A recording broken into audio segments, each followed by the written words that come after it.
हमसे जुड़े रहने के लिए हमारे channel Arun Kumar Shukla science tech को सब्सक्राइब करें। न्यू अपडेट्स पाने के लिए बेल को दबाएं और ग्रुप चैट और क्वेश्चन पूछने के लिए दिए गए नंबर पर मैसेज करें।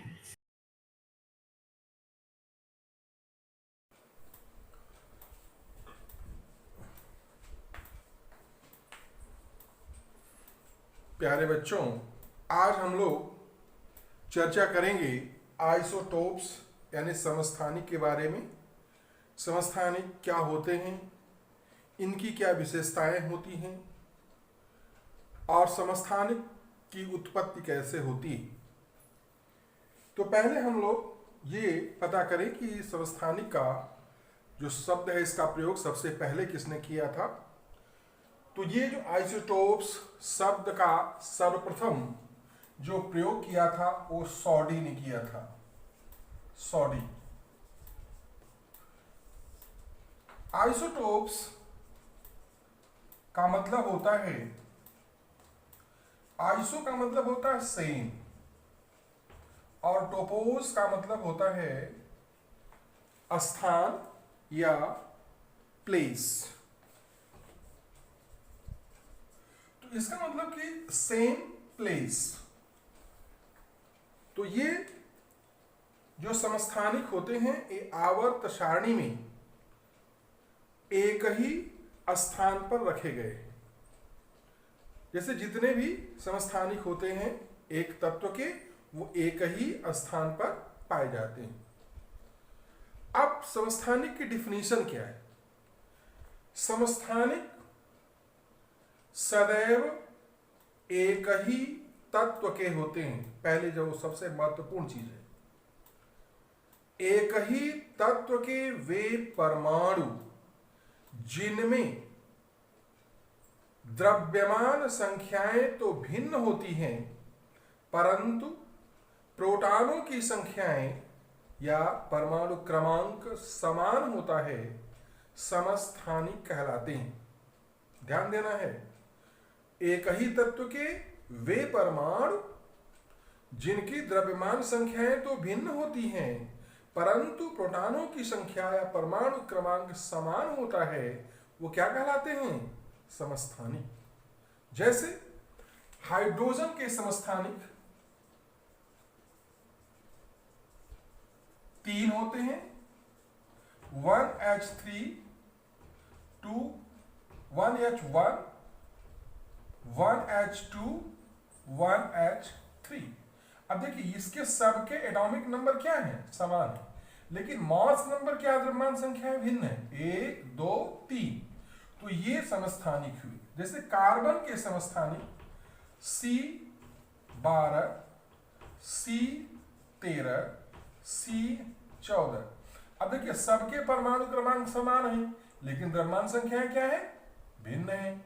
जैसे ऑक्सीजन के समस्थानिक, ऑक्सीजन के समस्थानिक से 8O16 8O17 8O18।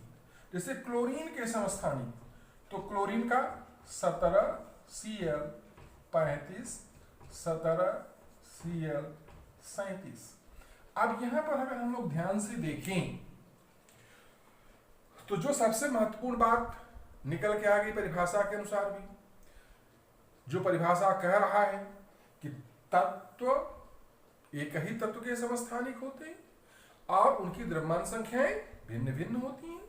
जैसे यहाँ हाइड्रोजन के समस्थानिक एक ही तत्व के, कार्बन के समस्थानिक, ऑक्सीजन के समस्थानिक और क्लोरीन के समस्थानिक। ध्यान से देखिए इनके परमाणु क्रमांक, जैसे कार्बन के 6 हैं सबके, लेकिन द्रव्यमान संख्याएं भिन्न है। ऑक्सीजन के परमाणु क्रमांक सबके भिन्न है लेकिन द्रव्यमान संख्याएं भिन्न समान है। परमाणु क्रमांक समान है लेकिन द्रव्यमान संख्याएं भिन्न है। क्लोरीन के परमाणु क्रमांक समान है लेकिन द्रव्यमान संख्याएं भिन्न है। तो परिभाषा के अनुसार ये सभी समस्थानिक हैं। अब समस्थानिक की विशेषता क्या होती है, आगे हम लोग पढ़ते हैं। ये जो समस्थानिक होते हैं इनमें जो प्रोटॉनों तथा इलेक्ट्रॉनों की संख्याएं तो समान होती हैं, यानी प्रोटॉन, पहला क्या होगा, प्रोटॉनों व इलेक्ट्रॉनों की संख्या समान होती है, परंतु न्यूट्रॉनों की संख्या भिन्न होती है।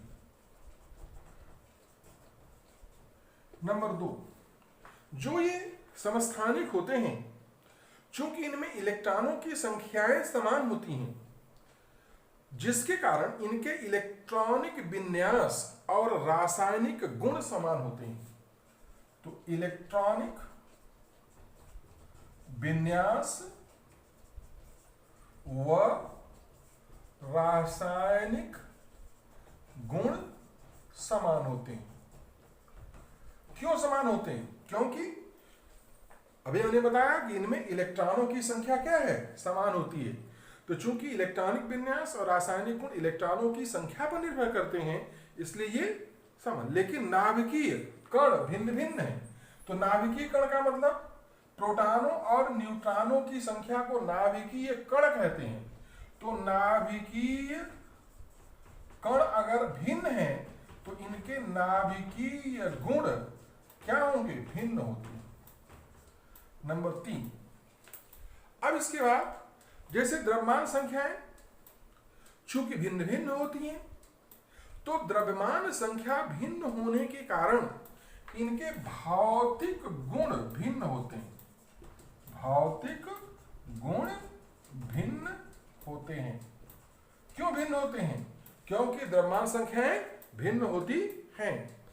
अब एक चीज और ध्यान देना है, इनकी जो रासायनिक गुण तो समान होते हैं, लेकिन रासायनिक सक्रियताएं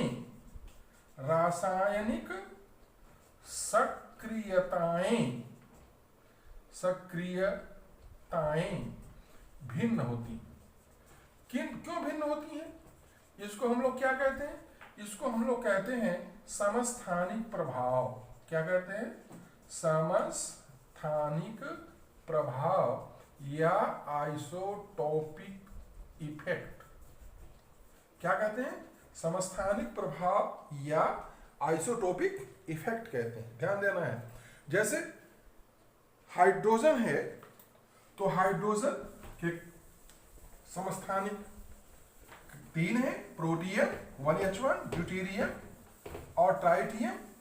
तो अगर किसी यौगिक में 1H1 है, प्रोटियम है, और 1D है, यानी कि 1H2 है, या इसको हम लोग 1D2 भी लिखते हैं। तो अगर ये है तो इसके जो रासायनिक सक्रियताएं होंगी, यानी केमिकल एक्टिविटी जो होगी उस यौगिक की, जो प्रोटियम युक्त हाइड्रोजन वाले की अधिक होगी और ड्यूटेरियम युक्त वाले की कम होगी। ध्यान देना है। क्यों?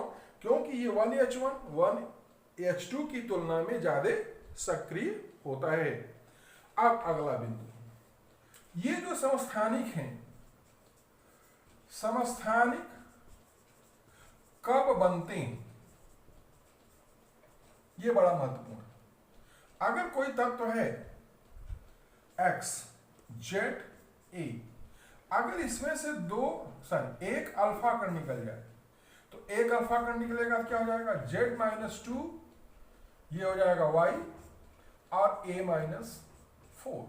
लेकिन अगर इसमें से 2 बीटा कण निकल जाए तो ये फिर बढ़ जाएगा, यानी ZX A-4। अब देखिए, इसका परमाणु क्रमांक और इसका परमाणु क्रमांक समान है, तो दोनों क्या हो गए? दोनों समस्थानिक हो गए। तो समस्थानिक कब पैदा होंगे? जब किसी तत्व से एक अल्फा कण निकले। कौन सा कण निकले? एक अल्फा कण। उसके बाद कितना निकले? 2 बीटा कण। तो एक अल्फा कण और 2 बीटा कण निकलने के बाद समस्थानिक की उत्पत्ति होती है। या समस्थानिक प्राप्त कैसे होते हैं? किसी तत्व से जब एक अल्फा कण निकलने के बाद 2 बीटा कण निकलते हैं, तब समस्थानिक बनते हैं। ध्यान देना है। और एक चीज ध्यान रखना कि अल्फा कण निकलेगा तो परमाणु क्रमांक में 2 की कमी होती है और द्रव्यमान संख्या में 4 की। लेकिन जब बीटा कण निकलता है तो उसके परमाणु क्रमांक में 1 की वृद्धि होती है, द्रव्यमान संख्या पर कोई प्रभाव नहीं पड़ता है। तो इस तरह से हम लोगों ने देखा कि जो तमाम गुण हैं, प्रॉपर्टीज हैं समस्थानिक के, समस्थानिक की परिभाषा क्या है और समस्थानिक कब बनते हैं, ये सारे चीजों के बारे में हम लोगों ने आज अध्ययन किया। धन्यवाद।